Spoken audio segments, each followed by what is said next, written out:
The lesson. Oh, yeah. Star Wars. That was the stuff, man. Star Wars was the killer. Star Wars was a great movie. I mean, earlier on in that, so what Star Wars was made in 82 or something or other. By the time about 85, there's the odd copy floating around here. Dead hard to get your hands on. You couldn't go to a video store and hire it. You couldn't go to a shop and buy it. There was nowhere online or any of that sort of stuff. It didn't exist. There's no mail order or any of that sort of stuff. If you didn't know someone that had one and that, then you weren't going to see it. And it was sort of, you had to be worthy in a way to see it. It was that simple. I think originally the copies that were floating around predominantly came from New Zealand and London, where it was aired on television over there and through networking. And I think, even some people, having lived in New Zealand, having lived in London and ended up finding their way to Adelaide down the track, their parents might have moved over or whatever and that, they bring a copy with them. These are where the copies ended up floating around.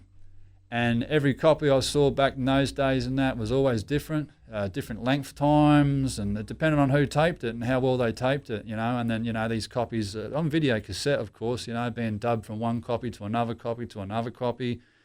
And every time it was dubbed, it got worse and worse. And the audio and the, and what you could see in that just deteriorated. So, there were varying copies of it getting around, that's for damn sure. I was fortunate enough, the high school I went to and the guys that got me into graffiti, I was very fortunate to have a good sort of schooling in graffiti from day one, really, with guys like ABSK and Cage. Cage's father worked for the Adelaide Library, and they had a projector copy of Star Wars. And his father ended up getting it transferred from projector to video. And so he had an absolutely schmick copy of it. And, because we went to school with one another and that, I ended up seeing it eventually. But, a bit begrudgingly probably at first and that. Again, I was pretty whacking that, man. And again, if you weren't good enough to see it and that, you didn't see it and that. It was, it was a treat. So, finally these guys go, okay, I'll let you see it sort of thing and that. I remember watching it around ABSK's house with Squid. He used to write Rhyme 179 as well. And, we ended up watching it for the first time. It just blew my mind. And then I ended up being personal friends with Cage later on and that and got to see it a bit more often. That particular copy, I remember, he lent it to another guy we used to go to school with, Nigel Tinning, and his mum taped tennis over part of it. We could have murdered the woman. And then when Cage got in a bit of trouble with the coppers and that, his father took it off him and said, "You're not having it because that was not, why I gave it to you and that. I gave it to you from an artistic sort of point of view and that, not to encourage you and the rest of your mates to go around and destroy the neighbourhood and have the cops knocking on the door." So, it wasn't until I think the late 80s or something or other when the first video copies became available commercially from an Adelaide point of view through Central Station Records. And I snapped one of those up at the earliest possible convenience. I believe I still have it. And then, of course, down the track and that, it was available on DVD and then, extended versions and all that sort of stuff. But, yeah, I think, the book Subway Art and the movie, the documentary Star Wars and Beat Street as well, the movie Beat Street, immeasurably bloody changed the course of graffiti throughout the planet, man, let alone Adelaide. Sent everybody out into the path of, destroying stuff, that's for damn sure. Scene and all that sort of stuff, how could you go wrong? And then, obviously, Wild Style, I believe Wild Style, and I could be wrong here, was produced around the same time, and it was sort of conflicting sort of shooting, filming sort of timings going on there and that. And so I think that's why you don't see Lee so much in Star Wars, because him and Lady Pink are doing Wild Style around the same time and that. So, there's conflicting sort of schedules going on there and that. But the whole story of Star Wars is sort of a different one as well in that, like Henry Chalfonten was, clutching at straws to get that finished. And I guess off the back of that, nowadays you've got all sorts of graffiti DVDs and shit's on YouTube and there's lots of footage out there now. I guess what's your take on graffiti DVDs and filming? Most of them bore the shit out of me. They bore the shit out of me, man. I don't know, like Star Wars to me, and even Wild Style for that matter, and they're the benchmarks, and it's pretty hard to surpass that. I have seen some good ones though. I remember a muck came around my house once. Now he had a suitcase full of DVDs, man, of graph movies, and this is some years ago. He's probably got 3 suitcases or something full now. That guy loves that shit. And I know some other guys like Swayze that's got way too many movies.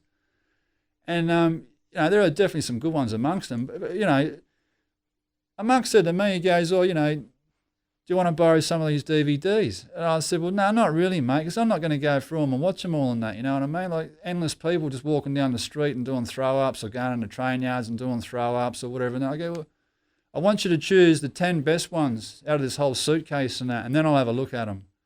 And so I did. And then, there were some pretty decent ones in that, and I think I might have ended up dubbing 5 of them or something out of the 10, because I thought they were really good in that. Because they had something more, something more of a story to tell, just an endless amounts of vandalism and that. I've seen vandalism, man. I've done vandalism and that, let's say.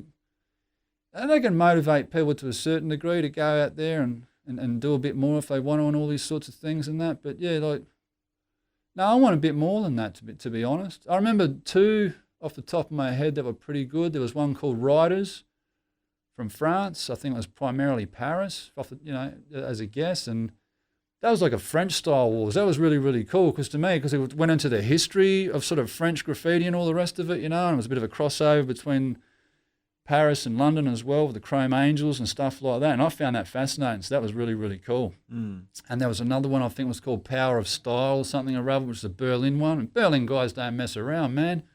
Germans are nuts. Yeah, we can do this, and they're power machines, man.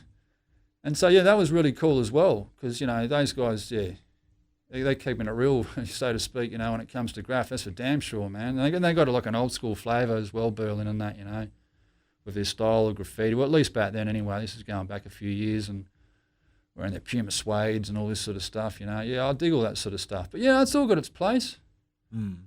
But then, I understand with younger generations that, it's the bee's knees in a way, everyone loves filming what they're doing. I think that's quite interesting, filming all your illegal shit and that. There's a right way and a wrong way to do it. And I don't understand filming your crime, but anyway, I find it odd. I'm just happy to get photos. The next morning or whatever, or at the time, get night shots, come back the next morning. That was good enough for me, man. But these guys take it to a whole new sort of level with all that sort of stuff. Yeah, man. That's why I asked. I'm like, it's weird. You know what I mean? It's a bit weird. It's entertaining.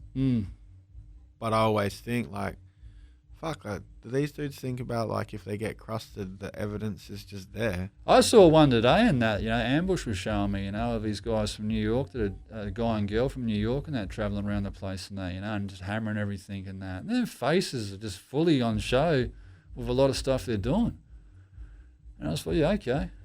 Yeah, I don't understand. I did appreciate some of the stuff they were doing. It was pretty cool and that. But, I'd have been try to be a bit more clever about it all, I think. But, whatever. They seem to got away with it to a certain degree anyway. I mean, I think, it was at least one out of the 2 has done a bit of jail time here and there and that. But, they're certainly not being locked up and thrown away the key or anything.